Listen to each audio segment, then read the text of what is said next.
तीन बाय एकत्र आल्यावर गोष्टी तर होईनच ना.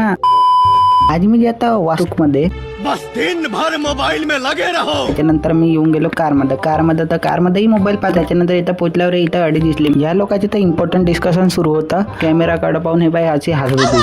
तर नाही इथं आतंकवादी बी येऊन गेले जेवण करायला. कमेंटमध्ये सांगा तुम्हाला बी अशी लहानपणी हरकत केली आहे का. गजब बेइज्जती. इकडं पाहिलं तर या लोकांची बहुत इम्पॉर्टंट गोष्ट सुरू होती. तू समझा. हाँ. नहीं तू समझा नहीं. मग मी म्हटलं यार मस्त एक नंबर घर पाहून घेतो. म्हटलं कसं आहे तर नाही. मग हे लोक बाय तिथं तिकडं गोष्टी करायला गेले. पाहून घ्या तुम्ही आता काय झालं तर. मग हे काकू म्हणे बापू म्हणे थोडंसं हावाला इकडच्या बी पट्टा दाखवून दे ना म्हणे लगेच पटकन.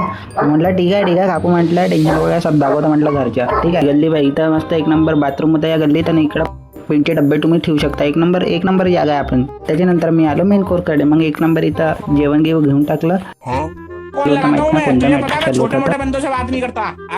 मग इथं तारानं गीता एक नंबर जेवण करवतं नाही ना म्हणत पर्यंत. लास्ट मध्ये एक श्रीखंडाची वाटी निपटवून मी चाललो घरी. जर तुम्हाला असे ब्लॉग आवडत असेल तर कमेंट करा. भेटू आपण नेक्स्ट ब्लॉग मध्ये.